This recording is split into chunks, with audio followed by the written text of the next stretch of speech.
Sejam muito bem-vindos de volta ao 7º Fórum Nacional de Revisão de Textos, ao 20º Fórum de Letras e ao 16º Encontro de Línguas Estrangeiras da PUC Paraná. Após um período de intervalo, e para muitos de nós, mais um dia de trabalho, estudos e compromissos, é com imensa alegria que retomamos nossas atividades no período da noite. Agradecemos a cada um e a cada uma pela disposição em seguir conosco, aprofundando as reflexões sobre o universo da revisão de textos. Saúdo cordialmente o público presente aqui no auditório, que chegou agora, o que nos acompanha desde mais cedo, e também todos e todas que estão do outro lado da tela, acompanhando essa programação de forma remota. Sintam-se igualmente acolhidos e integrados a este círculo de diálogo e aprendizado. Desejamos a todos uma excelente noite de debates e trocas intelectuais. Tenho um recado inédito para o público presente. Nós ganhamos alguns livros e teremos um sorteio desses livros no final do evento amanhã. Então, continuem acompanhando conosco para que vocês possam, ser presenteados com esses livros. Então, daremos início à programação de hoje com a nossa mesa redonda, intitulada A Revisão Acadêmica, Clareza, Rigor e Formatação. Neste momento, eu gostaria de convidar para compor a mesa José Muniz Júnior. Ele é professor e pesquisador no Departamento de Linguagem e Tecnologia do Centro Federal de Educação Tecnológica de Minas, onde atua no ensino médio e técnico, com língua portuguesa, redação e estudos linguísticos, no bacharelado em letras, tecnologias de edição e no programa de pós-graduação em estudos de linguagens. É doutor em Sociologia pela Universidade de São Paulo, com estágio doutoral na Universidade Nacional de Quilmes, mestre em Ciências da Comunicação e graduado em Comunicação Social e Editoração pela USP. Realizou estágio pós-doutoral na Universidade do Ceará, é co-líder do Grupo de Pesquisa Comunica, da Universidade Federal de São Carlos, e trabalhou por mais de uma década como editor assistente, preparador de originais e revisor de textos. Convido também Léo Peruso Júnior. Ele é doutor em Filosofia pela Universidade Federal de Santa Catarina, pós-doutor pela Università Ca' Foscari, Veneza, mestre e graduado em Filosofia pela PUC Paraná, professor do programa de pós-graduação em Filosofia no mestrado e no doutorado da Pontifícia Universidade Católica do Paraná e da Faculdade Vicentina, editor-chefe da revista Aurora Journal of Philosophy. Felipe Gomberg, doutor em Comunicação, jornalista e professor do Departamento de Comunicação Social da PUC-Rio há mais de 20 anos, atualmente é presidente da Associação Brasileira de Editoras Universitárias, cofundador da editora PUC-Rio em 2000. Desde 2017, é seu diretor-geral e membro do conselho editorial da instituição. Entre 2019 e 2021, coordenou o curso de jornalismo, é atualmente líder do grupo de pesquisa Editoração Acadêmica, Políticas e Comunicação em parceria com a PUC Rio Grande do Sul, onde desenvolve pesquisas em produção editorial e gestão em editoras. É membro do grupo de pesquisa em produção editorial da Intercom. Foi ainda professor de cursos de extensão e de pós-graduação lato sensu em edição de livros e parecerista de periódicos científicos. Fabiola Barreto, doutor e mestre em estudos de linguagem da Universidade Federal do Rio Grande do Norte, graduada em Letras Português e Inglês. É jornalista e revisora de textos na Secretaria de Educação à Distância da UFRN desde 2013. Tem experiência na revisão de material didático, textos acadêmicos e livros. Sua tese de doutorado investiga o processo de revisão textual como um espaço de interação discursiva entre autor e revisor. A mediação desta mesa ficará a cargo de Francisco Wilson Confessor, graduado em Letras Português e Inglês, mestre e doutor em Estudos da Linguagem pela Universidade Federal do Rio Grande do Norte, é revisor de textos na editora da UFRN desde 2009 e tem experiência na revisão de livros acadêmicos, tem participado do Fórum Nacional de Revisão de Textos desde a 2ª edição. Então, passo a palavra aos presentes e uma excelente mesa redonda a todos.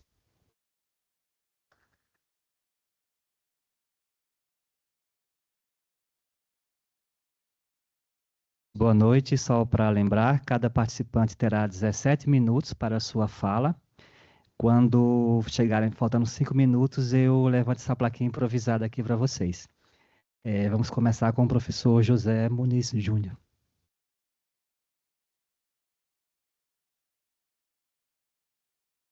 Alô, me escutam?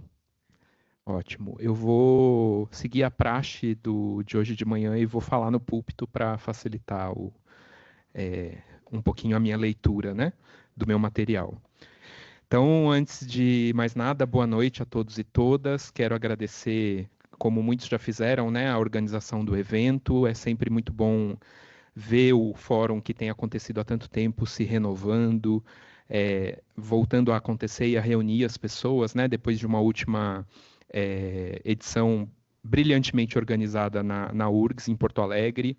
Infelizmente, não pôde acontecer de maneira presencial e agora a gente está aqui de volta, tanto presencialmente quanto com as pessoas nos assistindo de forma remota. Então, é sempre uma felicidade. Como eu acompanho, né, venho participando do fórum já há muito tempo, desde a segunda edição, é um momento muito especial e espero que para vocês que estão participando pela primeira ou pela segunda vez, comece a ser também um momento especial como é para nós. Eu queria, antes de mais nada, fazer um comentário rápido sobre o título dessa mesa, né? Porque quando a gente pensa em revisão acadêmica, a gente pensa em muitas coisas diferentes, né? Eu prefiro dizer, e um pouco para situar a minha fala, né? Eu vou tentar falar do tratamento editorial de textos, que é um termo talvez um pouco mais abrangente do que a revisão, mas a gente está basicamente pensando nas mesmas coisas, né? Nesses ofícios que tratam de aperfeiçoar e aprimorar os textos para sua circulação pública. No âmbito acadêmico-científico, e aí a gente então está falando de periódicos acadêmicos, editoras universitárias, editoras comerciais que trabalham com textos acadêmicos, né? Então, a minha fala vai tentar abranger um pouquinho de todas essas coisas. E a minha proposta é olhar para a revisão de textos ou para o tratamento editorial de textos em uma perspectiva glotopolítica, e já já vou dizer o que isso significa. A gente sabe que a revisão de textos é um objeto de conhecimento e de reflexão que admite muitos olhares diferentes, né? A gente pode olhar para a revisão numa perspectiva gramatical, numa perspectiva discursiva, em outras perspectivas, né, numa perspectiva sociológica, filosófica, né? A fala da professora Luciana Salgado hoje é um ótimo exemplo disso, né, de como a gente pode olhar para a revisão de textos numa perspectiva inter e transdisciplinar. E o que eu vou propor, então, é esse olhar glotopolítico que vai colocar algumas questões ou tornar evidentes algumas questões específicas a respeito da revisão de textos. Em especial, eu acho que o que essa perspectiva faz é nos permitir observar como a prática editorial e a revisão de textos como parte dessa prática, desse conjunto de práticas profissionais, prescreve as formas linguísticas dos gêneros acadêmicos científicos. Então, eu estou pensando aqui a nossa prática profissional como uma prática, em alguma medida, prescritiva. Então, o que é a perspectiva glotopolítica, né? Gosto da definição da professora Elvira Arnoux, da Universidade de Buenos Aires, que vai dizer que a perspectiva glotopolítica é aquela que estuda as intervenções sobre a linguagem que se exercem tanto sobre as línguas, suas variedades e registros, como sobre os discursos ou as diversas articulações do verbal com outros sistemas semióticos, né? Então, para a perspectiva glotopolítica, a língua ela não é simplesmente um veículo de ideias ou um instrumento de comunicação. Ela é também um tópico de interesse das pessoas, que gera controvérsias e é gerado por controvérsias. Ou seja, é um lugar de disputa pela hegemonia. Eu acho que um bom jeito de exemplificar o que é a perspectiva glotopolítica é de pensar que desde que a gente começa a aprender a falar, a gente começa a perceber que a fala tem regras, né? Quando o pai ou a mãe diz para a gente não falar um certo palavrão, aí o cidadão já está exercendo a glotopolítica, digamos assim, né? E um tema especial dentro da perspectiva glotopolítica é pensar as dinâmicas normativas. E aí eu pego um texto do João Lagares, professor da Federal Fluminense, que vai definir as dinâmicas normativas como um conjunto de relações entre forças em conflito pelo controle da língua, em circunstâncias sociohistóricas concretas. Então, eu quero convidar vocês, né, a pensar a revisão de textos como parte dessas dinâmicas normativas, na medida em que nossa atividade profissional mexe com língua, mexe com linguagem e, portanto, está, de alguma maneira, condicionada por essas dinâmicas e acho que aí é o meu argumento principal, de que a nossa atividade também afeta essas dinâmicas, embora isso não seja tão visível, né? Também porque nosso trabalho é muito invisibilizado, e isso é parte da discussão política que eu acho que precisa existir sobre o nosso fazer. Também para pensar conceitualmente, né, essas questões que eu estou trazendo, eu quero dar uma definição porque eu estou chamando de edição ou de práticas editoriais. Eu estou pensando no preparo dos materiais verbais e não verbais para a sua vida pública. É claro que quando a gente fala em edição ou em revisão de textos, a gente em geral está pensando no livro, na revista, nesses meios talvez mais tradicionais, mas da minha perspectiva a gente também pode aplicar esse olhar glotopolítico para outras formas de prática de linguagem, onde existem sujeitos intervindo sobre as formas do dizer. Né? Então, na prática jornalística, na prática publicitária, no cinema, nos editais de financiamento público para a cultura, como foi dito hoje de manhã também, quer dizer, a gente pode pensar a atuação do revisor e de outros ofícios correlatos em vários setores da economia, em vários universos sociais. Aqui, obviamente, a gente vai restringir nossa reflexão para a edição de textos científicos acadêmicos. E também penso que a prática editorial é um objeto privilegiado para observar os mecanismos de seleção, ordenação e distribuição do discurso no espaço público. Então, embora a nossa atividade ela seja muito invisibilizada, muitas vezes considerada secundária, né, porque o autor, digamos, ganha a maior parte dos holofotes, é fato que o que a gente faz nos bastidores tem grande impacto sobre o que pode ou não pode circular publicamente. E da perspectiva glotopolítica, isso é importante de ser dito, porque os registros e as variedades de língua portuguesa, por exemplo, que circulam no espaço público, estão em grande medida afetadas pelo que a gente faz no dia a dia como revisores de texto. Né? As decisões que a gente toma, os documentos prescritivos nos quais a gente baseia a nossa prática, tudo isso vai, em grande medida, influenciar o rumo das mudanças da língua escrita. Né? Então, penso que do ponto de vista sociolinguístico, pode não parecer, mas a nossa prática diária tem grande impacto sobre os fenômenos de mudança linguística. E isso a gente percebe, né, numa série de trabalhos em várias disciplinas que vão chamar a atenção para o papel da imprensa, né? Desde que a imprensa foi inventada lá pelo Gutenberg, né, aquela discussão que vocês já conhecem, provavelmente, ela tem desempenhado um papel importante na fixação das línguas e nos processos de mudança linguística, em especial da língua escrita. Né? Então, as instituições publicadoras e os seus trabalhadores, eles sustentam posicionamentos sobre língua e linguagem que, na maior parte do tempo, operam de modo subterrâneo. É claro que quando a gente lê um texto publicado, não está ali explícito, né, o posicionamento sobre língua que aquele revisor sustenta, mas as decisões que ele tomou para que aquele texto chegasse a ser o que certamente estão ancoradas em interpelações ideológicas a respeito do que é língua e do que é linguagem. Então, noções como as de correção, adequação, padronização, tom, estilo, né? Essas noções elas dão testemunho da mobilização de saberes linguísticos cotidianos, que têm relevância glotopolítica porque incidem sobre as dinâmicas normativas da língua. Então, a questão pertinente, aqui eu cito a Fedato e a Coelho, que tem um artigo a respeito desse tema, a questão pertinente para mim é o problema da aceitação social das mudanças linguísticas e o papel político dos profissionais do texto nesse processo. Em que medida a nossa prática ainda é predominantemente conservadora com relação às inovações da língua, ou em que medida a gente consegue incorporar na nossa prática temas que ainda são controversos, que não foram incorporados pelos instrumentos linguísticos, como os dicionários e as gramáticas, por exemplo, né? Em que medida ainda muitos revisores atuam de forma castradora, censora, sobretudo nesses aspectos da língua e de todas as possibilidades que elas nos oferece para expressar os nossos pensamentos.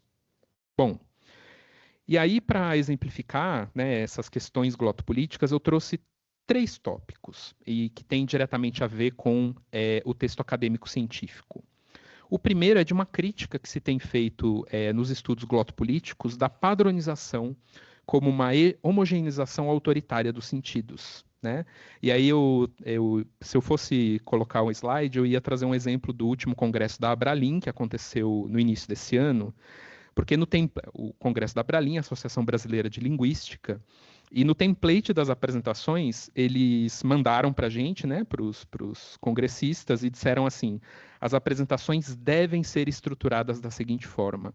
E me chamou muito a atenção que um congresso de linguística, né, e de uma área que tem se levantado contra o hiperprescritivismo da gramática tradicional, tenha prescrito um formato de apresentação para os seus congressistas tão rígido, né, e muitas vezes emprestado das ciências exatas, né? Isso eu acho que é uma pauta de discussão e de reflexão coletiva para nós, né? E foi citada hoje de manhã também essa presença muito pervasiva dos modelos das ciências duras nas humanidades, novos modelos de publicação, o impacto na duração das nossas falas, da extensão e do formato dos nossos textos acadêmicos, a desvalorização do formato livro no Sistema Nacional de Ciência e Tecnologia, que não vale nada, né? Você passa anos pesquisando, publica um livro e aquilo vale quase nada, ou quase a mesma coisa que um artigo, né? Então, tudo isso tem relevância glotopolítica. Então, não se trata, óbvio, né, de recusar essas mudanças propostas no Sistema Nacional de Ciência e Tecnologia, mas de convidar todo mundo a questionar os impactos, né, a importância dessas mudanças. Um outro tópico, né, e estou só chamando a atenção mesmo para esses tópicos de maneira muito genérica, porque a gente não tem tanto tempo, mas uma outra questão de relevância glotopolítica, quando a gente fala de texto acadêmico científico, e que impacta diretamente no trabalho dos revisores e revisoras, é esse mito de que o texto científico é impessoal, né? E de como é que eu vejo ainda na universidade se ensinando nas disciplinas de metodologia científica, por exemplo, que o texto acadêmico não pode ter eu, não pode ter primeira pessoa do singular, né? E de como é que na prática acadêmica a gente ainda vê isso sendo reproduzido. E muitas vezes outras formas de expressar conhecimento científico vão sendo castradas e vão sendo indo para o subterrâneo, digamos assim, né? Será que a gente ainda precisa dessa impessoalidade que se consolidou como marca discursiva da ciência moderna? Será que a gente já não está no ponto de começar a questionar esses modelos, né? E, por fim, o terceiro tópico que eu queria chamar a atenção é o tema da clareza e da simplicidade, né? E também acho que é um mito a ser combatido essa falsa crença, né, de que para dizer coisas complexas é preciso complexificar a estrutura lexical e sintática do texto. A minha pesquisa atual tem muito a ver com o movimento da linguagem simples no Brasil, que tem se consolidado, né, que virou lei recentemente. Aqui não dá tempo da gente tratar desse tema em profundidade, mas se surgir durante as perguntas eu ficarei muito feliz de conversar sobre isso, mas é fato que hoje não dá para ignorar as demandas por clareza, por legibilidade, né? A gente já não está pensando mais a produção científica e acadêmica como uma produção de uma elite para uma elite, né? E eu acho que a sobrevivência da universidade, a sobrevivência da prática científica precisa dessa ampliação dos públicos. E para a gente ampliar os públicos, a gente precisa começar a escrever, preparar e revisar de outras formas, né? Então, eu tenho sido quase que um militante mesmo, né, dessas formas de escrita que acabam excluindo, sobretudo, os nossos leitores que vêm de escolarizações problemáticas, né? Pessoas que não têm o percurso escolar que nós, por exemplo, pudemos ter. E aí, para concluir, né, a respeito especificamente desse último aspecto da clareza, eu quero citar um trecho do Pierre Bourdieu na Economia das Trocas Linguísticas, em que ele diz assim: a eficácia simbólica do discurso de autoridade depende sempre, em certa medida, da competência linguística daquele que o emprega.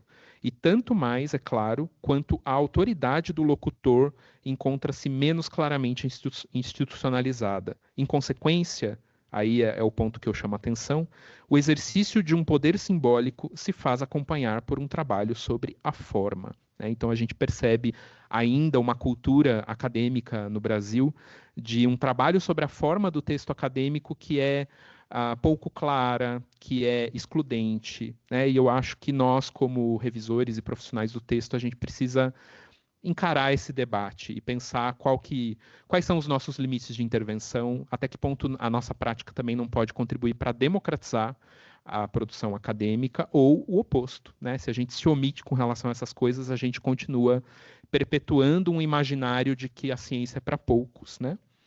Em conclusão, em síntese, quero falar, né, reforçar a importância dessa perspectiva glotopolítica para a gente desenvolver um olhar mais crítico e, sobretudo, autocrítico a respeito da revisão de texto e de outros ofícios relacionados. Eu acho que, embora a minha fala tenha muito a ver com a ideia do político, eu acho que isso tem tudo a ver com a discussão do fórum, né? A gente está falando de ética e estética, e para mim, não são dimensões separadas, né? Para a gente pensar a ética da revisão e a estética, a gente também precisa pensar o nosso papel político.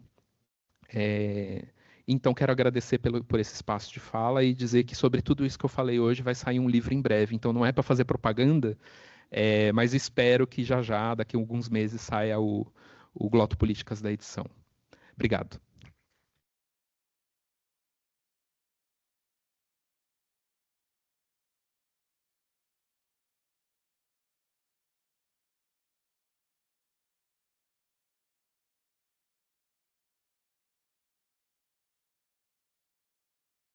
Obrigado, professor Muniz. Agora vamos ouvir o professor Felipe Comberg.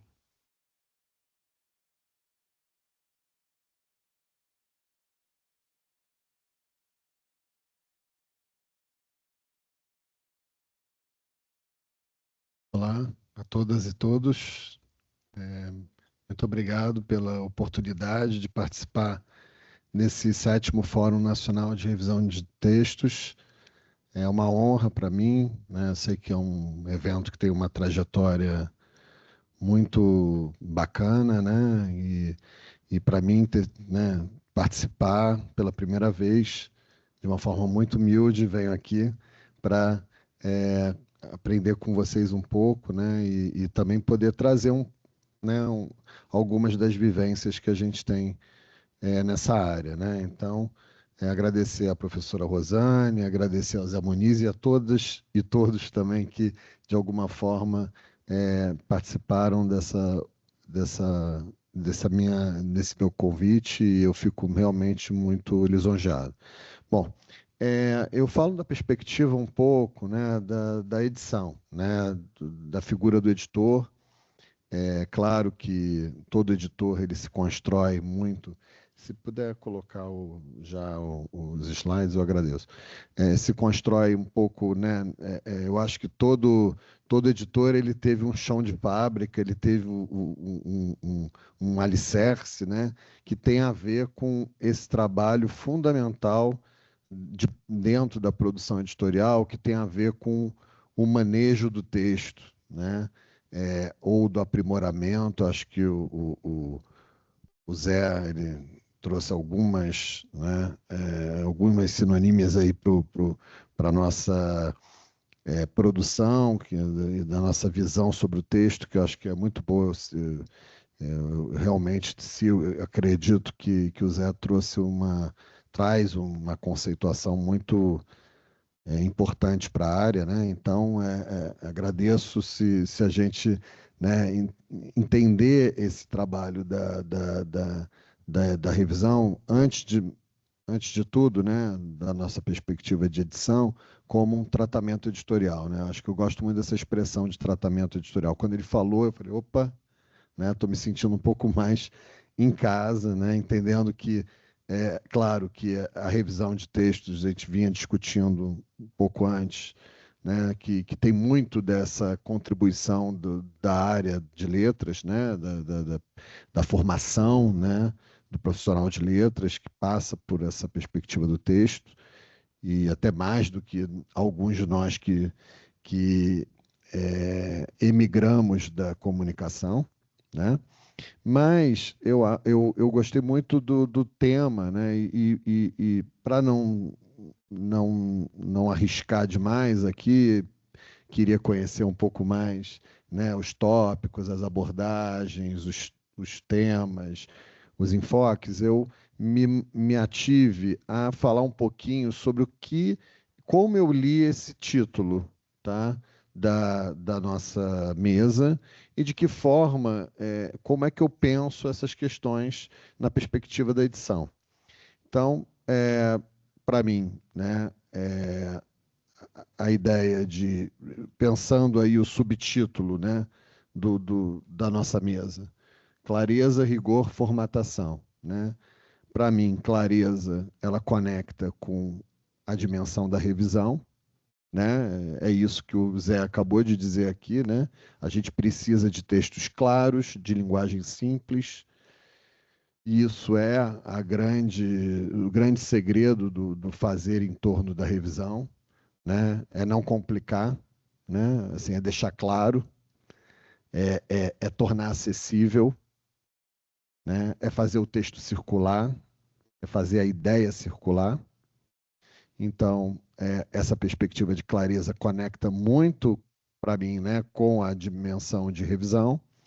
Já o rigor, né, do subtítulo, ele tem esse diálogo com o, o que vem do universo acadêmico, né? Ou seja, a revisão, claro, ela pode ser rigorosa, mas a própria expressão desse rigor significa o quê? Fazer o que o Zé fez agora há pouco e o que eu não quis fazer agora, né? Se eu não se eu não posso trazer com rigor que o Zé trouxe, tá? Eu prefiro, né, trabalhar a dimensão da clareza. Então, o rigor é essa perspectiva, sim, de a gente conferir aos textos densidade, conferir aos textos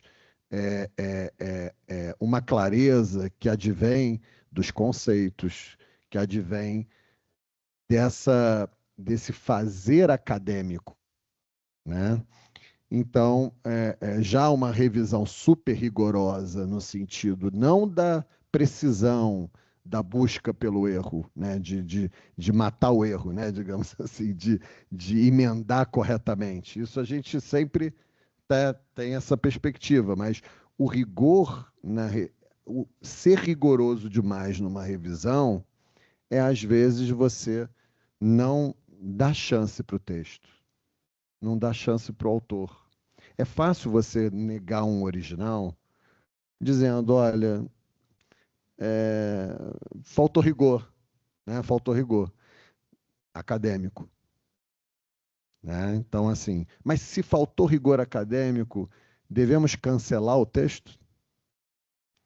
Então, eu acho que não é uma polarização, né? Ou seja, uma coisa não exclui a outra e a gente tem que saber trafegar entre esses dois mundos, entre, sim, né, uma perspectiva de excelência de pesquisa, se o trabalho é acadêmico, tá? Mas o rigor ele não pode se confundir com um determinado hermetismo, tá? Em que você acaba tornando o texto inviável ou até um processo de revisão. Tá? Já a formatação, né, eu acho que dialoga muito bem com tanto os aspectos de revisão quanto ao qualitativo acadêmico de uma revisão, né? E aí tem a ver, né, um pouco essa perspectiva de formatação com um cuidado que a gente tem que ter, né, entre o fazer editorial e a editoração ou edição científica, tá? Eu acho que assim formatar academicamente muitas vezes faz com que o seu texto, você ingesse o seu texto editorialmente. Então, eu gostaria muito de sinalizar para isso, porque se por um lado, né, a gente tem a questão da edição científica, né, dos periódicos e tudo que, na verdade, um periódico quer, né, determinar normas que vão ser cumpridas. Desculpa falar dessa maneira, né, mas não é que eu me oponho, não, pelo amor de Deus. Já editei periódico até na PUC, tá? Então, hoje eu não edito periódico, então a minha perspectiva é mais assim do universo do livro mesmo, tá? Mas se o artigo ele se presta muito mais a essa questão de uma normatização, né, e de uma estrutura que lhe confira credibilidade, que passe esse rigor. Às vezes o texto tem nada de rigoroso, mas o template está maravilhoso, né?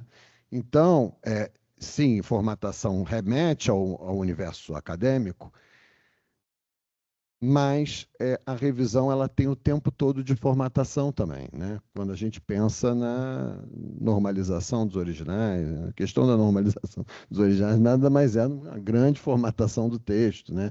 Assim, como vamos formatar, como vamos normalizar, né? Que normas, digamos assim, vamos dar normas ao texto, significa cuidado editorial, né? Significa respeito ao leitor, significa ler o texto para além do conceito que ele traz, né?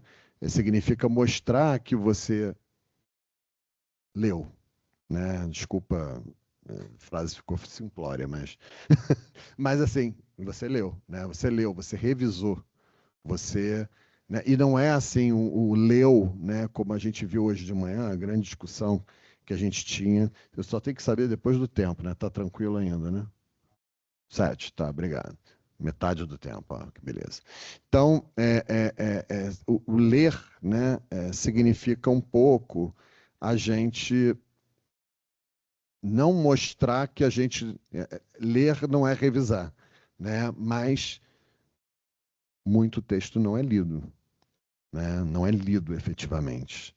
Então, os paratextos, por exemplo, nos ajudam a entender um pouco mais sobre, ou seja, serem alicerces, serem chaves para a leitura, né? Então, essa formatação, ela diz um pouquinho sobre a perspectiva da edição para além de uma formatação que apenas vai cumprir a BNT. Então, se puder passar o slide, eu agradeço. Então, a minha pergunta era, né, assim, a partir da mesa, né? É possível revisar sem editar? Acho que essa pergunta vocês já devem ter respondido algumas vezes, né? E claro que para mim, né, toda revisão é uma edição, né? Me corrijam se eu estiver errado. Podem brigar comigo, porque eu sou novato aqui. Eu defendo que toda revisão é uma edição, né? Mas o autor acadêmico, né, quer dizer, a gente tem que buscar, por um lado, né, pensar que ele, como autor acadêmico, quando ele chega numa editora, tá, o que a gente quer que ele entregue é uma clareza com rigor, né? Então, assim, nessa perspectiva da revisão acadêmica, tá? E pela perspectiva também da editora, o que a gente quer é que ele ofereça clareza com rigor, tá? Por outro lado, né, dentro da formatação, dessa formatação que a gente está almejando para o texto dentro de uma editora, a gente quer olhar para os originais acadêmicos para além de uma simples publicação na forma de livro, né? Então, enfim, o que eu pontuei aqui no meu slide, né, que eu queria destacar desse aspecto de formatação, é isso, não ir para além de um uso correto da BNT, né? Quando a gente pensa em formatação, não é apenas usar corretamente a BNT, mas normalizar, uma normalização editorial mais ampla, né? Isso é um desafio. Por quê? Porque normalmente o texto ele está formatado eventualmente como um artigo para uma revista que já é pensado na perspectiva daquele contexto específico de publicação, e aí você pensa esses originais acadêmicos. Você nunca pensa esses originais acadêmicos para livro. Você pensa ele o quê? Para o primeiro consumo. O primeiro consumo dele, qual é a primeira versão de toda a pesquisa? É um artigo, né? É um paper. Então, é isso, né? Também essa questão de pensar a formatação de artigo a tese, né? Ou seja, isso é interessante porque toda tese começa o quê? Muitas vezes como artigos, né? Dificilmente hoje alguém não constrói uma tese, né? Que não tenha produzido antes filhotes, né? Filhotes é o contrário, é quando você tem a tese, você desdobra ela, né? Mas, digamos assim, você não tem antecipado esses filhos, porque você já prevê que os artigos viram capítulos e, consequentemente, quando você pensa no caminho oposto, né, que eu não gosto, eu prefiro muito mais de artigo a tese, né? Tese a artigo eu acho que não funciona bem, é difícil, mas tudo bem, né? Sem preconceitos. Mas existe essa questão das formatações, ou seja, pensar de artigo a tese é um movimento. Mas, ao mesmo tempo, né, pagou alguma coisa. Acho que eu confesso que. Não. Pode voltar, pode voltar. Do artigo ao livro, mas não era de tese a livro, tá? Não sei por quê, foi na hora, na correria. Então, era melhor não ter feito o slide. Hã? Faltou o revisor, tá certo? Não, inclusive da tabulação, né? Quer dizer, vocês notem aí que tem um problema estético também. Mas vamos lá. Vamos passar, mas a ideia era também de tese a livro, tá? Ou seja, tese a livro, que hoje está na moda, né? Como adaptar a sua tese, né? Não que a gente não publicasse livros, desculpa, a partir de teses, mas esse é um movimento que não é tão óbvio, né? Porque é você ampliar, como o Zé falou, é ampliação de público, é a importância de circular. Então, também não é tão óbvio assim e mexe com essa questão de como formatar para além do ABNT. Formatar significa o quê? Rever um sumário, né? Eu costumo dizer isso. A primeira coisa que você tem que mexer quando você está transformando a tese em livro é você refazer todo o sumário. Mas não é só dar outros títulos para os mesmos capítulos, né? Então, pode passar, por favor, e está chegando ao fim, correto? Está chegando ao fim? Está chegando. 1 minuto. Então, eu vou correr. Deixa eu olhar o que é importante aqui. Eu ia falar muita coisa, eu confesso que não eram 17 minutos na minha cabeça inicialmente, então eu tinha montado isso, mas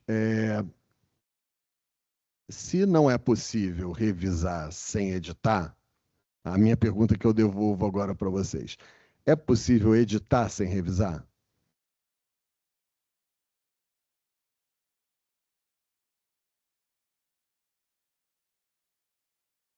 Então, aí o conceito de edição, o Zé é especialista, eu fico sempre olhando para o Zé, porque se eu estiver falando besteira, ele vai, ele não vai estar rindo assim. Então, assim, editar, você pode trazer o conceito, tá? E aí, revisar é editar, mas editar não é necessariamente revisar. Editar, você pode pensar. A ideia de o autor organizador é um autor, por exemplo, editor. Tá? Então, nesse sentido, o organizador não necessariamente é aquele que vai revisar o texto. Tá? Acho, né? Tô torcendo aqui para vocês concordarem comigo. Mas se não concordarem, é ótimo, é isso mesmo. Né? Cuidado editorial é diferente de revisão. Né? Mas o cuidado editorial alude a elementos que vão estar também sendo objetos da preocupação do revisor. Deixa eu ver se tem mais alguma coisa, porque você chegou no meu tempo. Tá, eu ia falar sobre política editorial e submissão de originais como o primeiro recorte editorial, né? Assim, quando você está pensando na submissão de um texto, tá, como autor, mas você também como editor, você começa a editar o texto quando você recebe, né, aquele original e você avalia como é que ele se encaixa ou não nas políticas e linhas editoriais que você defende ou que você assume na sua editora. Então, nesse caso, né, o conceito de edição ele se alarga para além da questão da revisão, né? Mas o tempo todo é revisitar o original. Então, nesse sentido, né, eu termino agradecendo a oportunidade, né? Também, como Zé, acho que eu gostaria muito de que alguém me fizesse alguma questão dessas, só para eu ver qual foi o impacto. Não para eu responder, mas para que a gente continue conversando, né? Mas dizendo que essa questão da edição, né, que eu acho que a gente não consegue abandonar quando a gente está pensando revisão hoje em dia, tá? Eu acho que transforma, como disse a Poliana de manhã, também, né, reforça esse caráter de o revisor barra editor como profissional do futuro, né? O futuro promissor, né? Como é que você quer? Profissão do futuro, né? Porque é isso, né? A IA ou a inteligência artificial também acho que a gente tem que manter uma certa distância, regulamentar. Esse trabalho, né, em torno da edição e da revisão, eles não, assim, é muito mais complexo do que qualquer IA é capaz de produzir, né? E existe desde muito antes de Gutenberg. Então, Gutenberg foi só ali né, uma curva, foi uma nova esquina que foi aberta nessa brincadeira. Então, assim, né, muito antes da prensa. Então, não é uma IA que vai conseguir derrubar. Pelo contrário, eu acho que a IA ela vai se sentir pequena nesse universo. Tá? É isso que eu queria dizer. Obrigado pela oportunidade.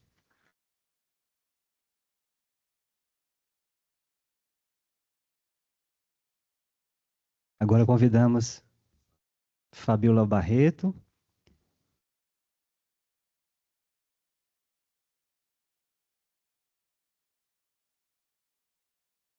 Boa noite a todos e a todas. Eu fico feliz de estar aqui. Eu e o Wildson, nós coordenamos, organizamos o 5º Fórum Nacional de Revisão de Textos. Foi na nossa época que a gente fez a proposta de mudar o nome justamente para revisão de textos, e até Luciana falou hoje pela manhã, né, dessa mudança, dessa discussão que a gente fez. E aí vou falar um pouquinho também sobre isso.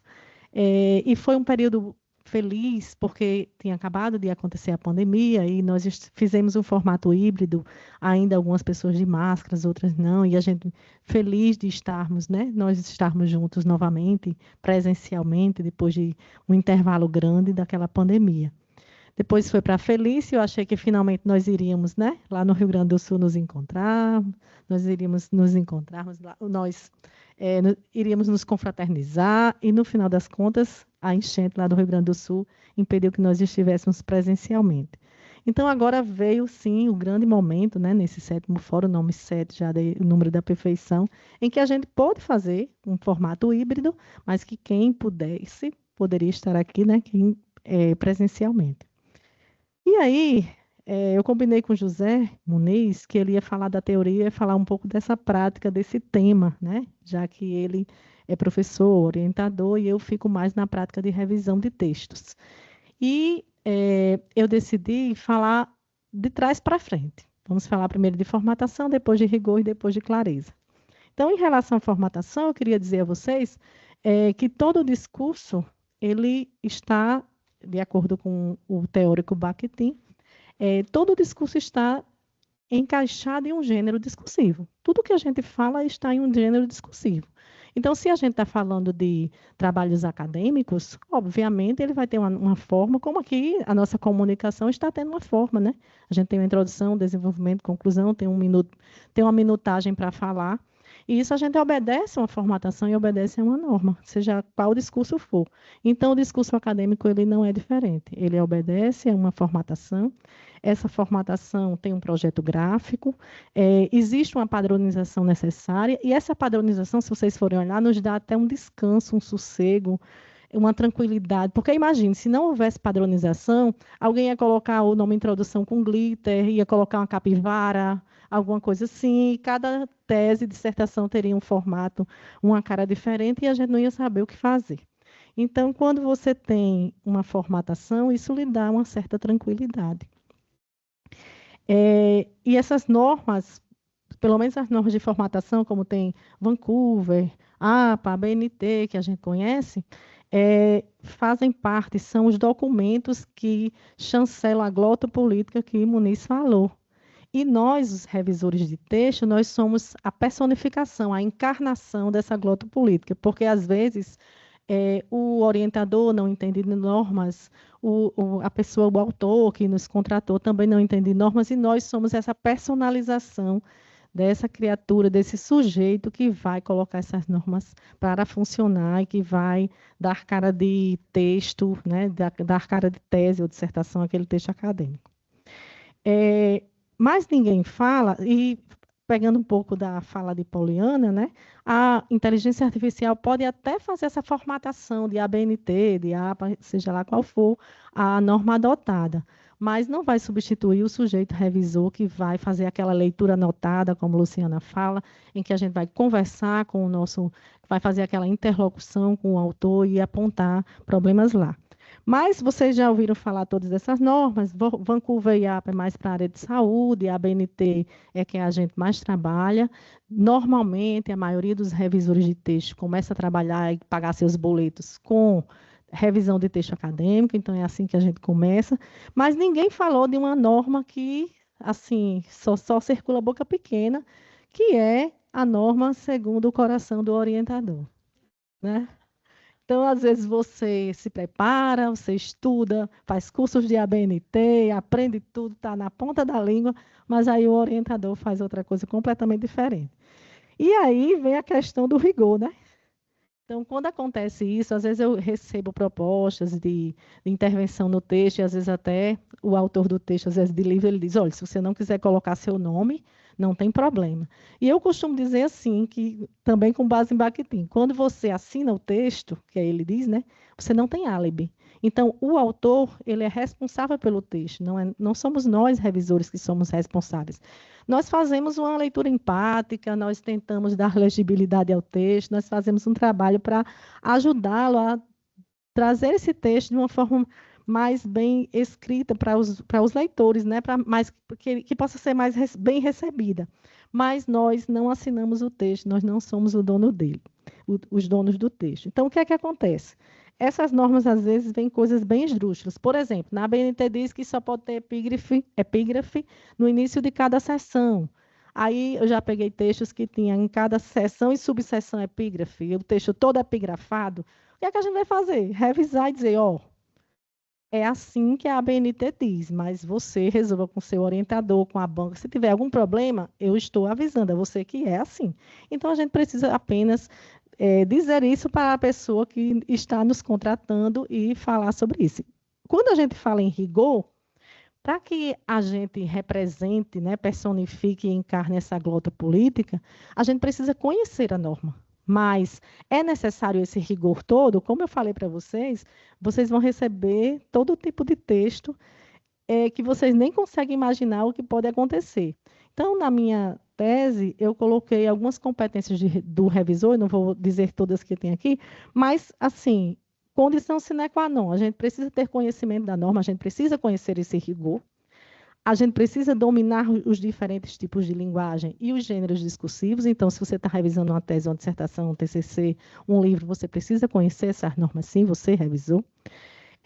apresentar críticas construtivas, ter preparo técnico para isso, e fala nas atitudes de você ter flexibilidade, certo? E uma das coisas que é preciso nas questões psicológicas do revisor é ele ter flexibilidade, predisposição e capacidade para mudar estruturas, considerando fatores como genericidade e estilo autoral.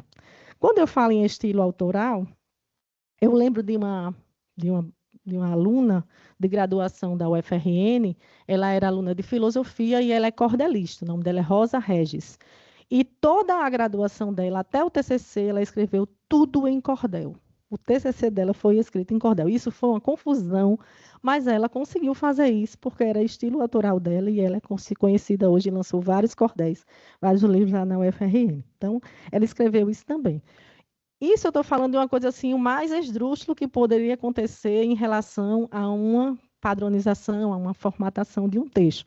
Mas, por exemplo, há vários textos que eu pego hoje, de textos acadêmicos, em que o autor diz assim, por que eu me interessei por esse tema aqui? Porque eu era professora e trabalhei com alunos assim, assim, assado, e aí ele dá a sua experiência, né? A experiência pessoal, em primeira pessoa do singular.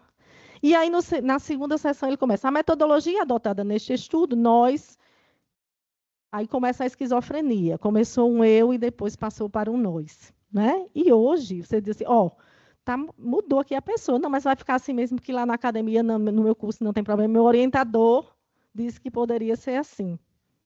Tranquilo. Vamos para frente, vamos revisar. Estou avisando. Se a banca der problema, seu orientador responde com você. Estou avisando. Então, a gente faz assim, né? Então, é preciso conhecer a norma, indicar isso para o nosso, né, para o autor do texto, mas é ele quem assina, é ele, e ele não tem álibi. Então, o que é que acontece?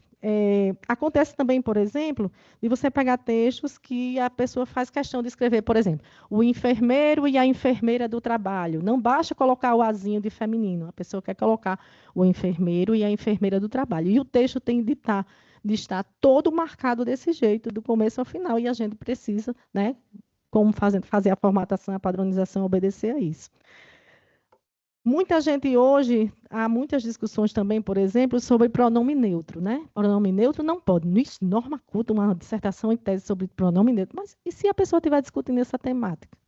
Não é incoerente ele escrever sobre a temática de pronome neutro e, de repente, não escrever em pronome neutro? E quando você diz assim, esta dissertação discute, né?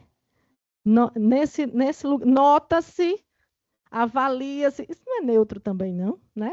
É um neutro mais culto, mas também é neutro. Por que não pode o pronome neutro falar do ele, ela, né? Por que não pode fazer isso numa dissertação e numa tese? Então,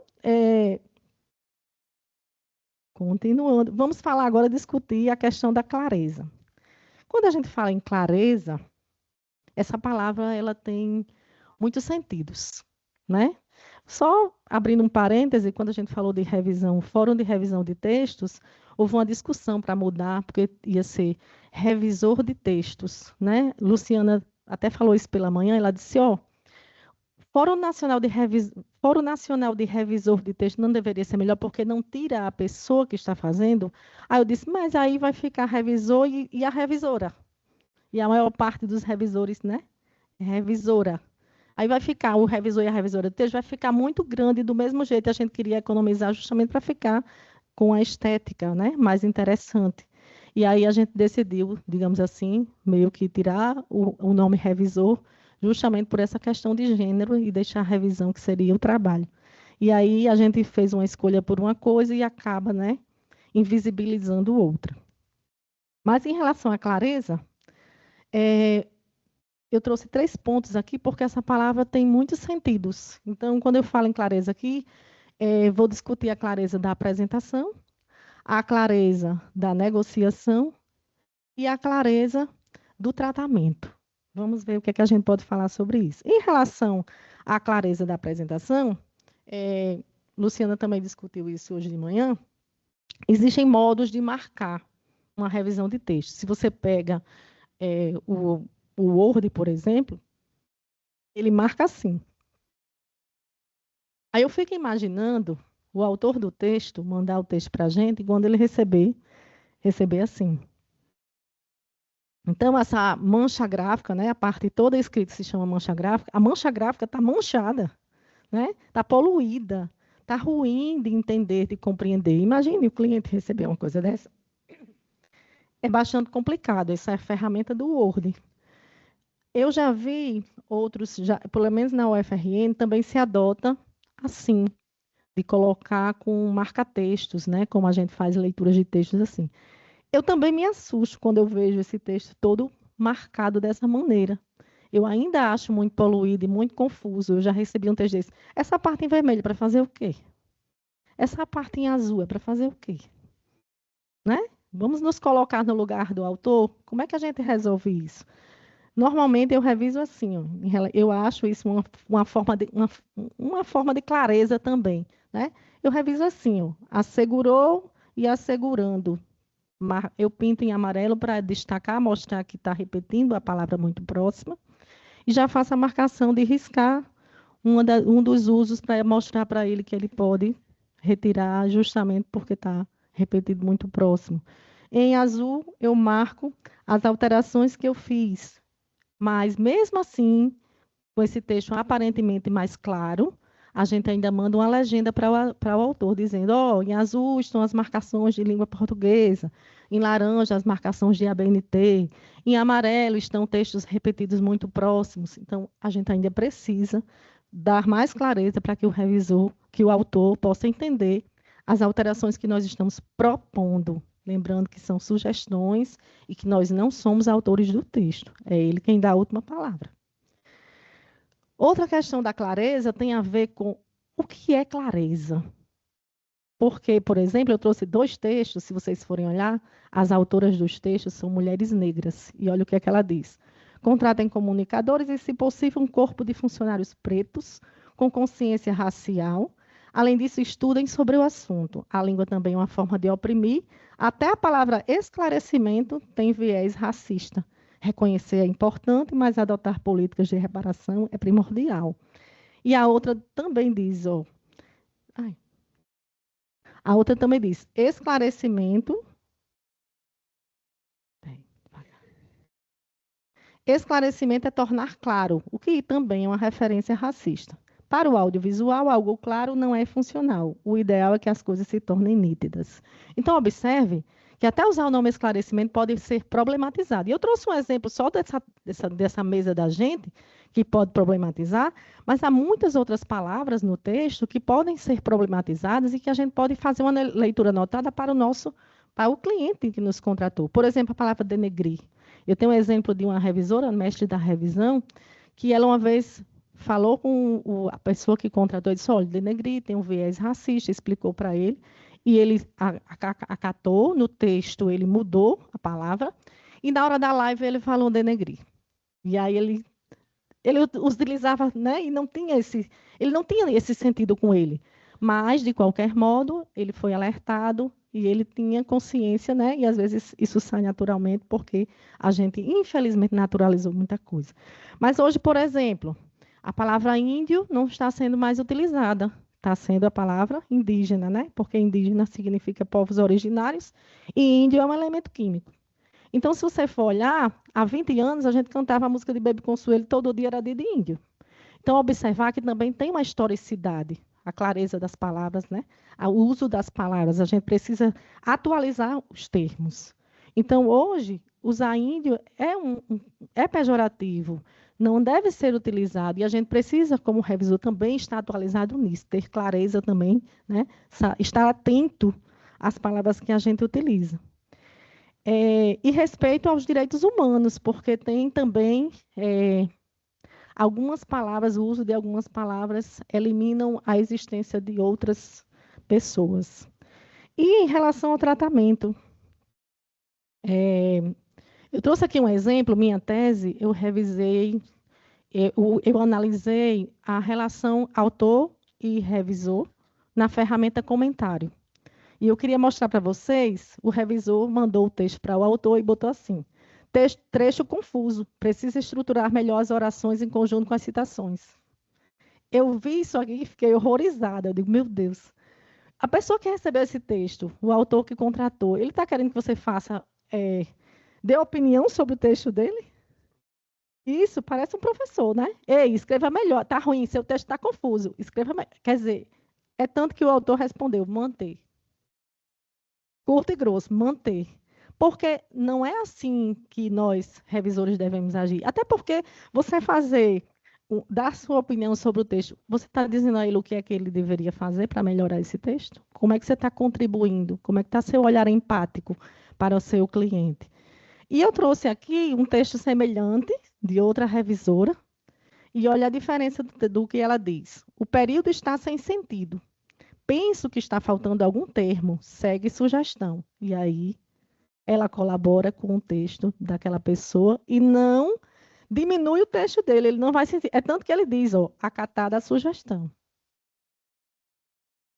É como a gente diz, que importa muito no que você está fazendo.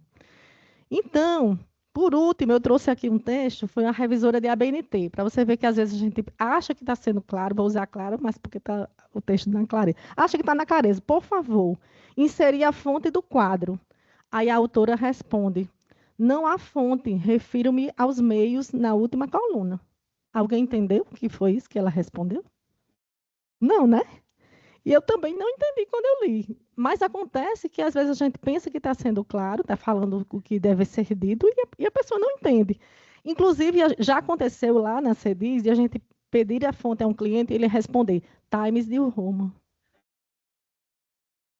Então, encerrando sobre isso, né? Eu só queria usar a tríade da minha amiga Felícia, né? Encerrar minha fala dizendo que formatação é necessária, rigor nem sempre, e a interlocução, né? Ser empático com seu cliente é uma condição sine qua non. Obrigada.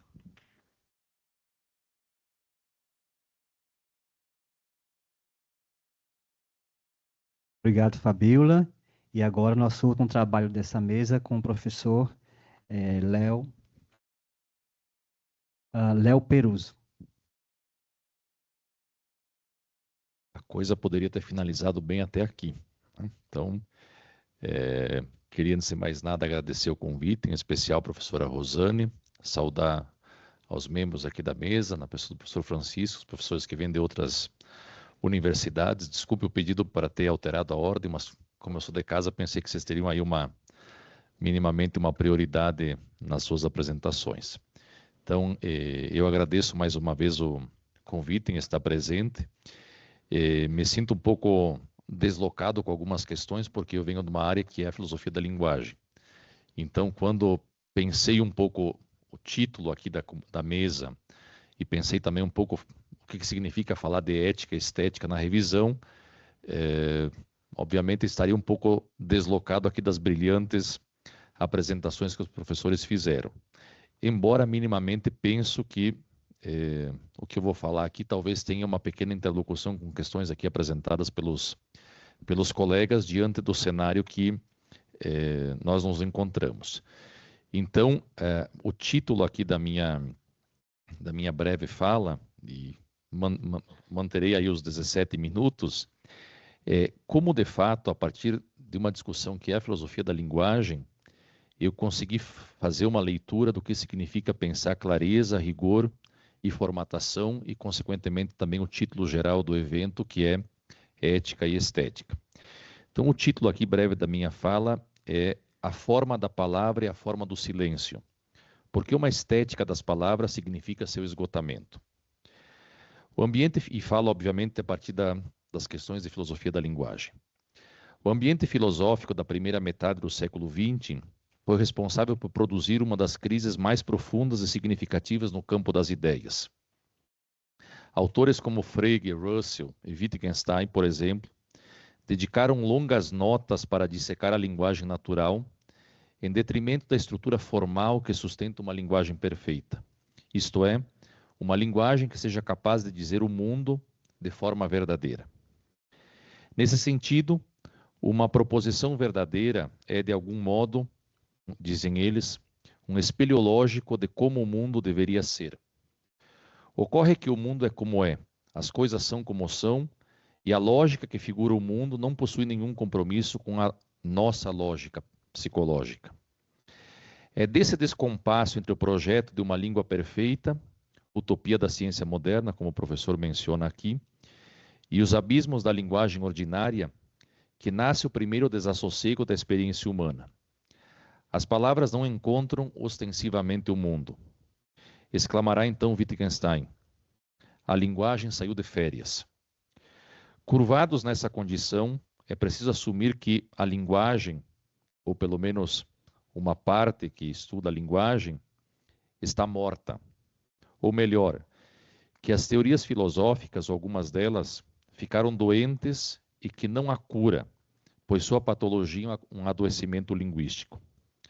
Como fomos capazes de produzir teorias se a linguagem está de férias? Como podemos falar de compreensão se em todo e qualquer caso a deformidade semântica é um traço aparente? Descobrimos que estamos doentes porque nossa linguagem está doente. Ou as regras que formatam os textos que nós produzimos. Submersa em um ambiente no qual os signos são elementos vivos, como bem afirmara Goethe. Os signos estão mortos. Seu uso lhes confere vida.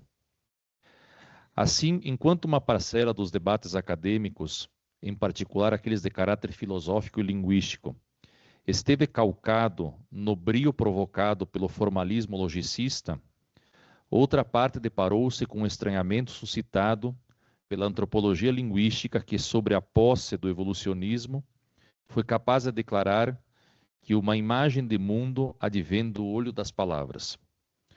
O mundo antropológico tornou-se o mundo das palavras e, para nossa infelicidade, permitiu que o relativismo cultural, ou felicidade, se tornasse a bandeira de toda e qualquer forma de expressão.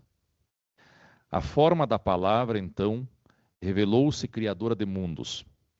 Do mundo da ciência ao mundo da poesia, compactamos o mundo da vida para que ela, de alguma forma, pudesse ser expressa em nossos conceitos. Afinal, como mostram filósofos como Wittgenstein, não há pensamento sem linguagem, porque sem ela não se pode falar do mundo do conhecimento. O nascer da palavra coincide, então, com o nascimento do sujeito e do mundo. Essa aposta epistemológica revela-se sempre dramática, pois, mesmo que houvesse um mundo verdadeiro fora da nossa linguagem, não saberíamos o que ele significa e se temos razões suficientes para falar dele. Contudo, como sabemos se há um mundo suficientemente verdadeiro fora da linguagem, se a linguagem é a própria condição desse horizonte de abertura? E mesmo que fosse verdadeiro, como poderíamos saber se ele é verdadeiro antes da própria possibilidade? A linguagem que permite a terapia, portanto, é a mesma que permite a confusão conceitual, ou melhor, que permite a linguagem sair de férias.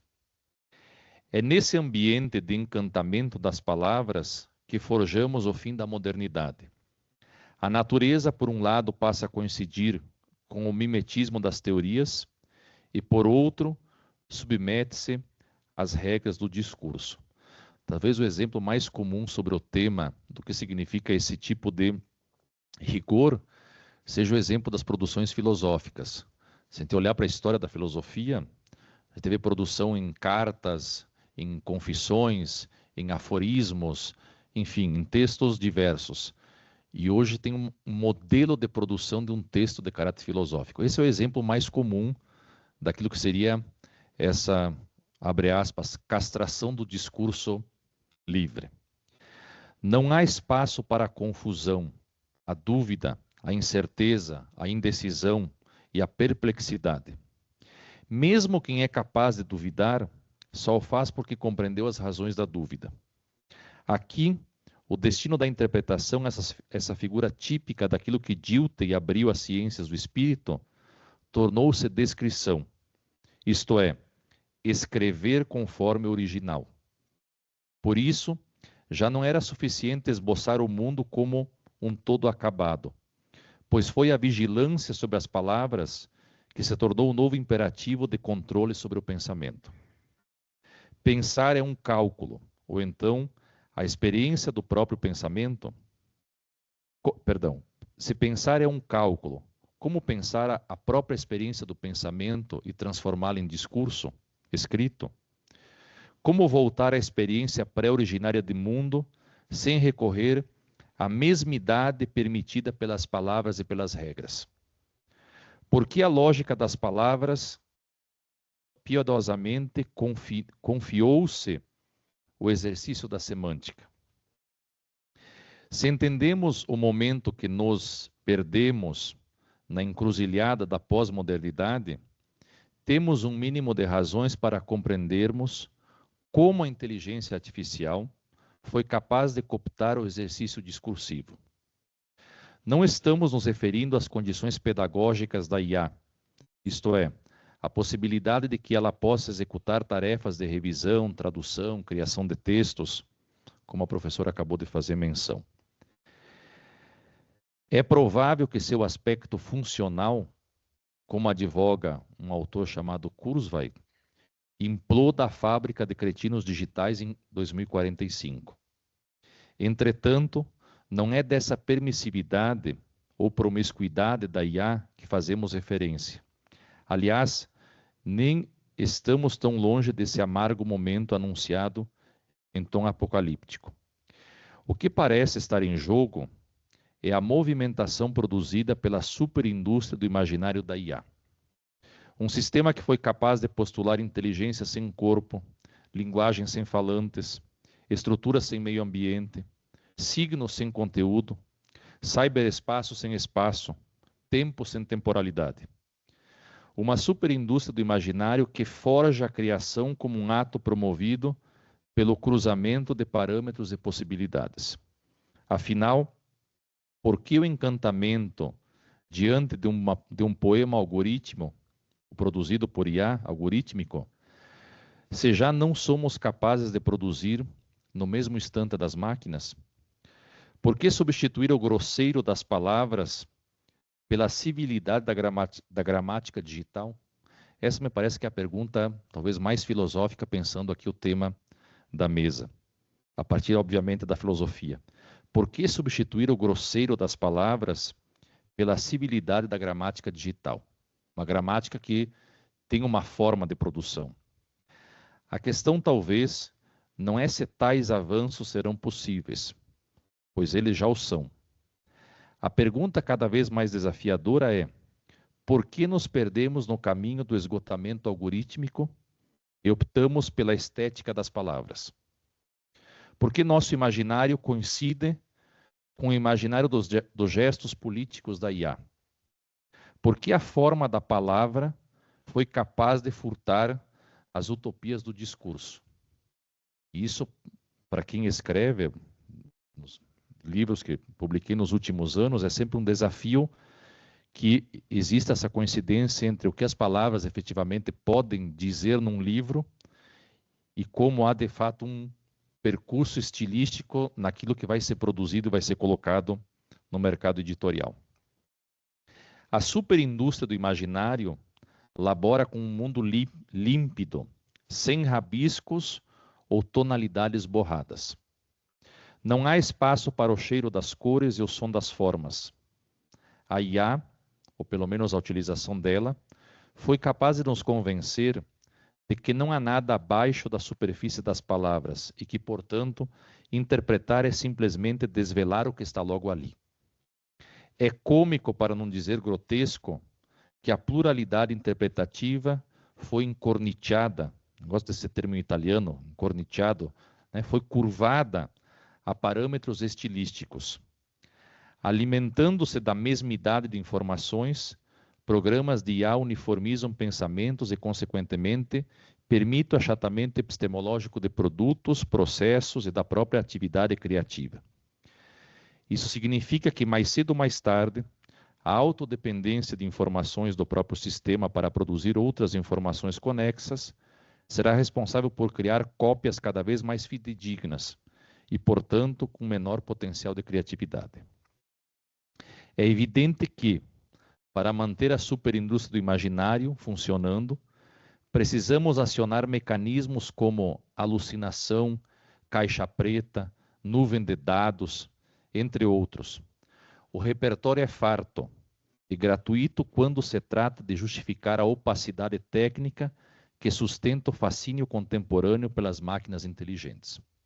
Aliás, estava lendo essa semana um texto que dizia, inclusive, que o processo de opacidade funciona porque nós temos que manter a ideia de caixa preta.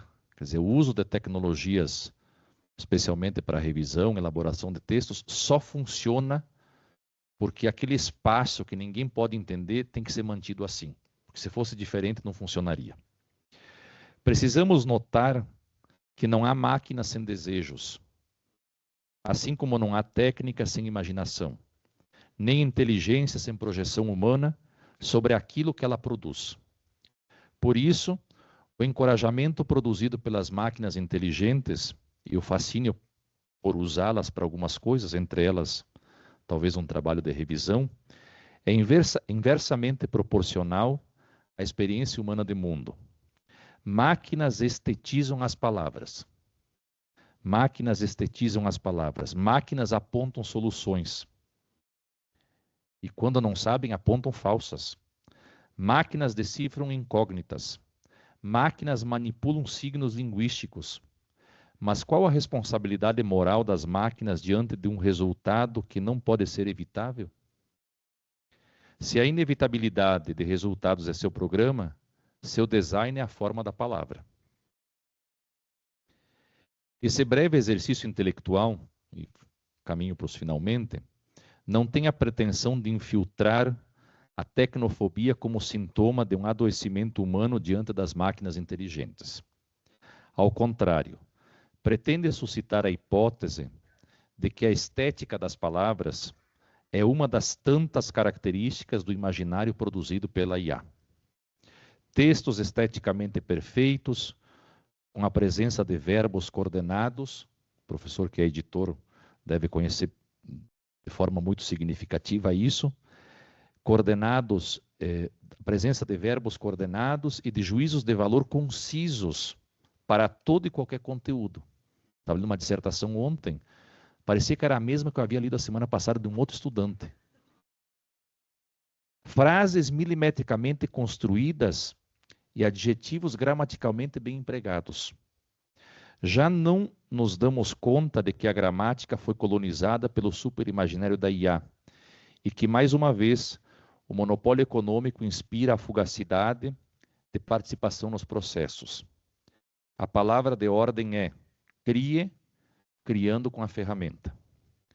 Se já conseguimos identificar alguns sintomas da superindústria do imaginário da IA, quiçá, podemos também propor alternativas de retorno da linguagem após esse processo de autoexílio, isto é, de um distanciamento da força elocucionária que permeia a nossa relação linguística com o mundo. O colonialismo digital, portanto, não é um sintoma isolado que age sobre a produção do pensamento. A vida antes precisou ser mecanizada para que, na sequência, pudéssemos tornar a gramática o domínio de signos límpidos, transparentes e frios. Nesse novo ambiente, curiosa e antagonicamente fiscalizado pela opacidade, que ninguém sabe o que é, assumimos que a estética da forma pode sepultar a potência do silêncio. À sombra do desconstrutivismo hermenêutico das últimas décadas do século XX, o imaginário da IA tornou a interpretação um processo opaco, automatizado, ou uma parte desse processo, e aparentemente autônomo, como se o sentido pudesse emergir de correlações maquínicas desvinculadas da experiência humana. Parafraseando o título da obra de Oswald Spengler, A Decadência do Ocidente, de 1918, resta novamente perguntar: em que momento a cultura foi capaz de produzir o estágio civilizatório que nos encontramos, marcado pela forma da palavra e prenunciando pela morte e pré-enunciado pela morte do silêncio criativo. E finalizo, depois dessas poucas bobagens aqui, deixando como admoestação a última frase do Marx, né? Os filósofos sempre interpretaram o mundo, cabe agora a vocês resolvê-lo. Então, devolvo a palavra, já que vocês têm aí a competência para resolver isso. Muito obrigado.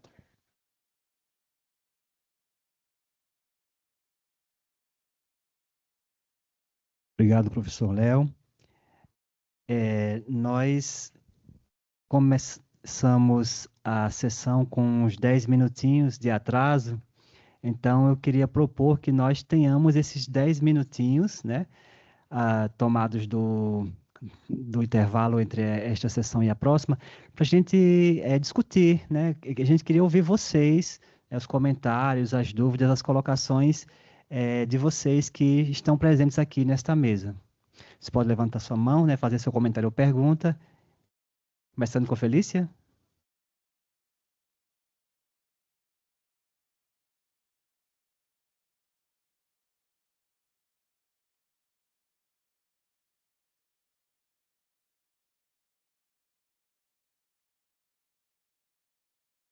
A minha pergunta é para o Zé Muniz. Eu teria pergunta para todos, mas não temos tempo. Mas pensando que a gente tem vários graduandos aqui, e é uma pergunta muito comum dos meus alunos também na PUC Minas, eu vou fazer essa pergunta para ti. Se a gente está dizendo para os revisores, inclusive para os revisores iniciantes, que eles não adotem essa postura de higienizador, que eles não fiquem trabalhando com regras antigas, que eles se mantenham atualizados em relação à mudança da língua, que ela pode ser gramatical, pode ser lexical, pode ser muita coisa. Hoje em dia, se tu pudesse indicar gramáticas como ferramenta de trabalho para esse revisor, o que tu indicaria? Como essa ferramenta de consulta, né? Então, bom, será que eu estou trabalhando com uma regra desatualizada? O que eu posso fazer para tentar mudar essa minha posição de higienizadora de texto? E não ultrapassar tantos limites ali do texto do autor. A pergunta de milhões. Eu acho que existem muitos recursos. Obrigado, Felícia, pela pergunta. Eu acho que existem muitos recursos à disposição. Acho que o primeiro e mais importante recurso para não se tornar um revisor higienizador, um revisor castrador, é estar aberto ao mundo, né? Eu acho que, principalmente quando a gente segue um percurso de especialização na revisão, né? Você começa só a revisar texto acadêmico, por exemplo, você acaba ficando muito, talvez um pouco bitolado nas formas mais tradicionais e mais canônicas de se escrever texto acadêmico. Pode parecer uma dica esquisita, mas eu acho que para ser um bom revisor acadêmico tem que ler literatura, tem que ler poesia, tem que andar pelo mundo, tem que ler rótulo de shampoo, tem que ler tudo, né? Tem que ler bula de remédio, tem que ler tudo. Eu acho que um bom revisor é aquele que se expõe a diferentes regimes discursivos. Eu acho que começa por aí. Eu não tenho uma gramática ou alguns instrumentos linguísticos para sugerir, mas eu acho que todo revisor deveria ter pelo menos acesso a 2 ou 3 gramáticas, a 2 ou 3 dicionários, porque podem parecer instrumentos transparentes, né? Porque eles constroem o discurso sobre a língua de um posicionamento muito impessoal, mas eu acho importante que a gente tenha várias fontes de consulta. Eu acho que um bom revisor precisa também saber consultar. E com isso eu quero dizer que muitas vezes a gente toma decisões no texto do outro com base em conhecimentos que a gente tem e que a gente não sabe de onde vem, né? Por exemplo, vou dar um exemplo que eu deveria ter mencionado antes, mas não mencionei. Não pode através de, é sempre por meio de.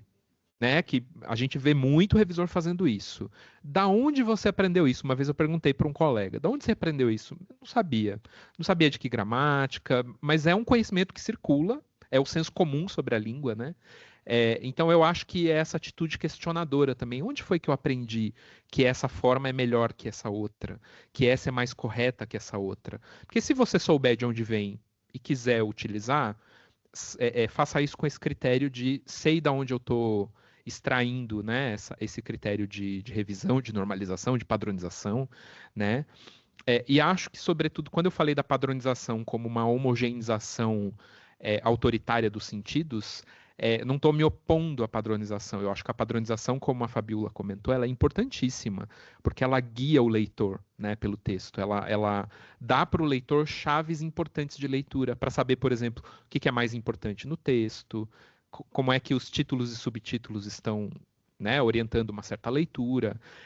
O problema é quando essa padronização ela se torna um fim em si mesma, né, e a gente começa a padronizar achando que é só porque tem que padronizar. Não, toda padronização tem que ter uma função para o leitor, para a interlocução, para aquilo que a gente quer dizer, né? Então, eu não sei se eu respondi tua pergunta, Felícia, mas eu acho que é sobretudo essa atitude de novo, estar exposto a diferentes regimes discursivos do mundo, porque o mundo tem muito a nos ensinar sobre linguagem, inclusive sobre os processos de mudança da linguagem, e cultivar essa atitude de questionamento e autoquestionamento, sobretudo, né, dos próprios conhecimentos que o revisor mobiliza quando ele revisa um texto. Saber que esse conhecimento ele foi aprendido em algum lugar e ele pode ser sempre desaprendido se for necessário.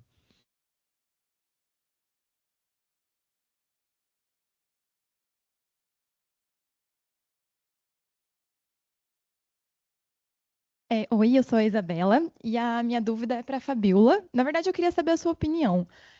Pelos exemplos que você trouxe nos slides, me veio o questionamento de, na sua opinião, em que medida o revisor pode, deve, não deve acabar ensinando o autor. Então, ali, por exemplo, no caso em que você colocou grifado, né? Não lembro qual termo era, que estava repetido ali, né?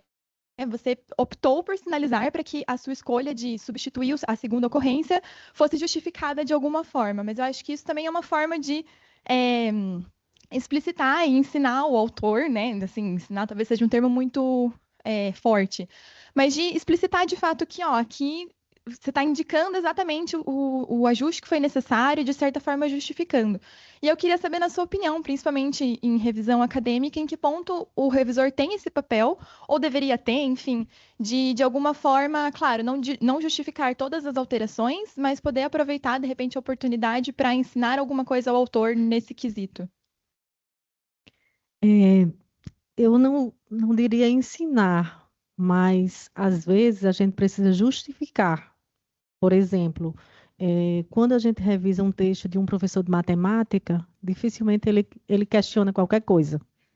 Mas se você vai revisar um texto de uma professora de português, né, de língua portuguesa, e se ela foi sua professora, aí você fica com medo de tirar uma vírgula de qualquer lugar, né? E às vezes você precisa justificar.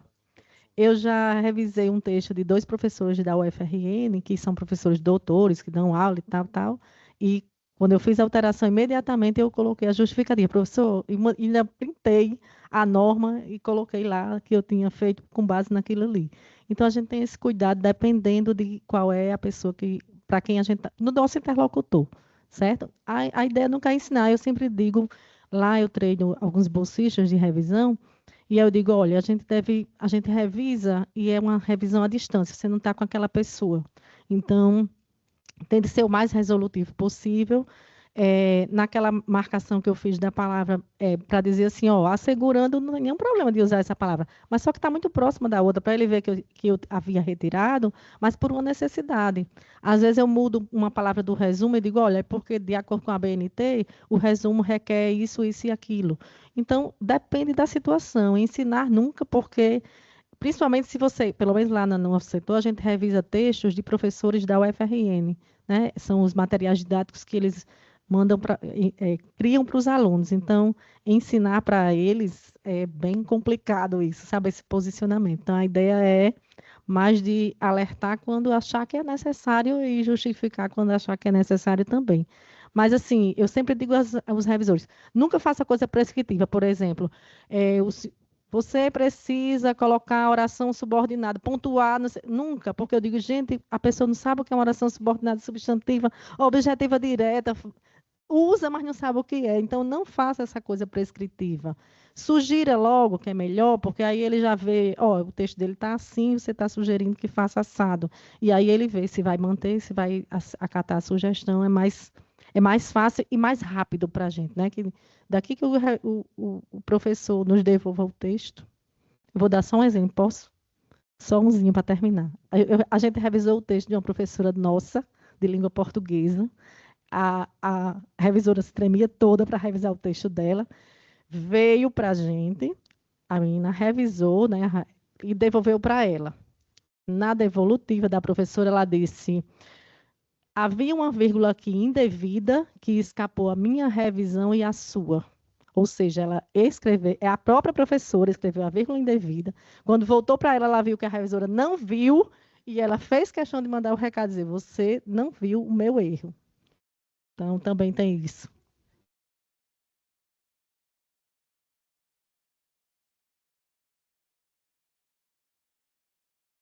Bom, parabéns primeiro, professores. Eu queria fazer uma pergunta para o professor Léo, porque é da casa, daí eu tenho mais intimidade, né?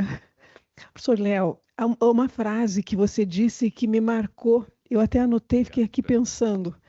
A estética da forma, ela pode silenciar o criativo, né? E eu fiquei pensando se é a estética da forma, sabe? Porque eu penso que hoje nós vivemos uma geração que quer tudo depressa. É uma geração de micro-ondas. E o que a gente precisa no texto é trabalho e tempo.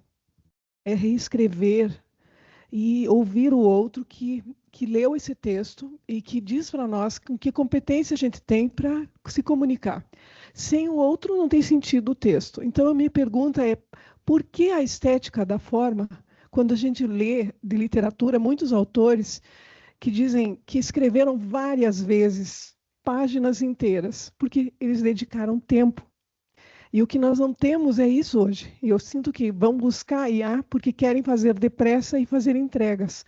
Então eu penso nesse silêncio criativo que me parece ser mais do que a estética da forma, o tempo, a dedicação, essa questão de reescrever. Eu tenho uma noção de texto como o texto é um instrumento psicológico de mudança, porque quando eu escrevo um texto que foi o melhor que eu pude fazer, então eu mudei.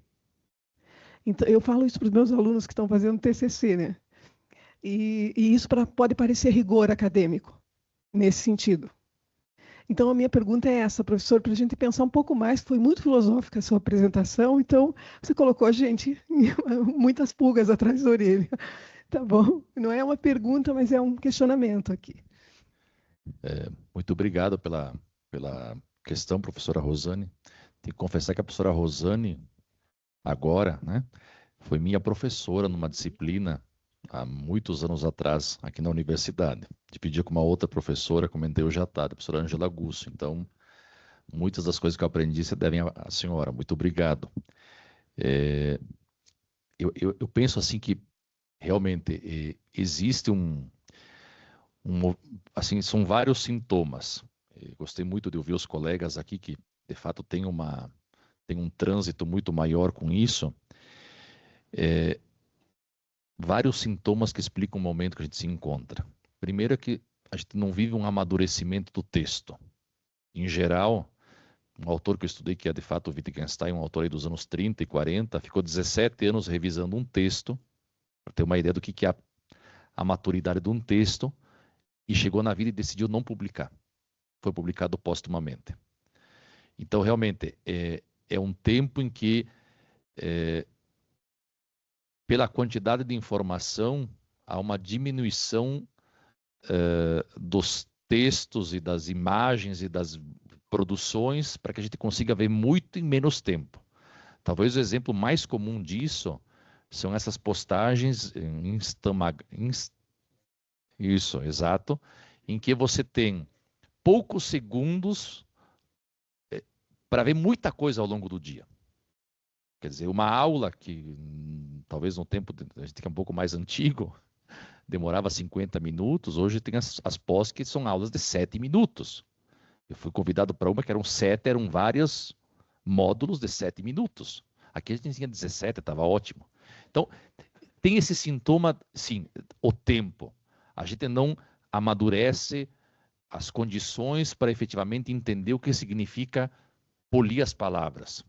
Quer dizer, é uma autorrevisão, não só de quem está participando de um processo. Então, acho que isso a gente vê muito, especialmente em texto filosófico.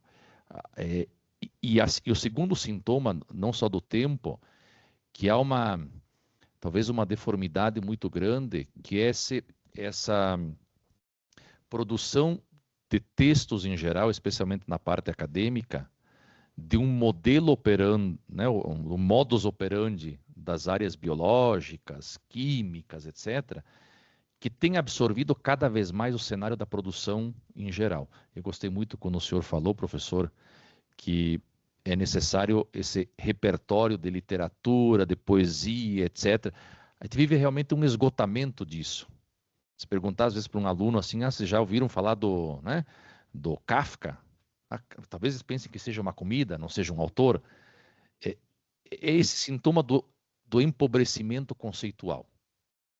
Eu acho que muito do que está sendo jogado ali é também esse empobrecimento da nossa capacidade linguística. E um terceiro ponto, que assim, me parece também que é sintoma não só do tempo, dessas questões todas, é a possibilidade de que tudo e qualquer coisa possa se tornar publicável. Eu acho que a IA, quando faz uso disso, eu tenho estudado essas coisas já há alguns anos, tenho chegado à conclusão que é bobagem atrás de bobagem. Você tem sistemas de processamento de informação que são alimentados por todas essas coisas que estão aí. Alguém poderia dizer o seguinte, bom, que ótimo, isso é o pluralismo, é a sociedade que pode se manifestar, Concordo plenamente. Aquilo que o Marcuse, enfim, o Benjamin diriam, a politização do acesso à obra de arte, né? Essas coisas todas. Mas, por outro lado, o que está sendo jogado como fonte alimentadora é aquilo que não passou pela depuração. E são essas coisas desse imaginário comum que acabam criando condições daquilo que está sendo produzido, revisado, etc. Eu acho que aí tem que pensar, eu pensaria assim que tem dois efeitos. Tem um efeito positivo em que todo mundo participa do cenário de produção, mas, por outro lado, os sistemas, essas bases de dados de IA,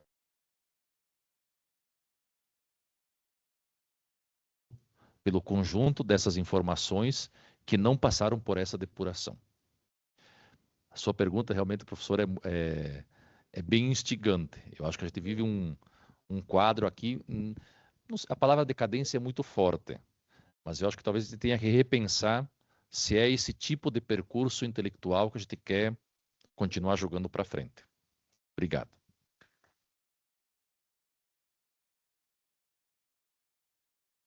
Eu gostaria de agradecer as contribuições do professor José Muniz, do professor Léo Peruso, do professor Felipe Comberg, professora Fabíola Barreto, minha colega. Também gostaria de agradecer à professora Rosane pelo convite para mediar esta mesa. Infelizmente não temos mais tempo, né? Temos intervalo agora e voltaremos em seguida ao evento.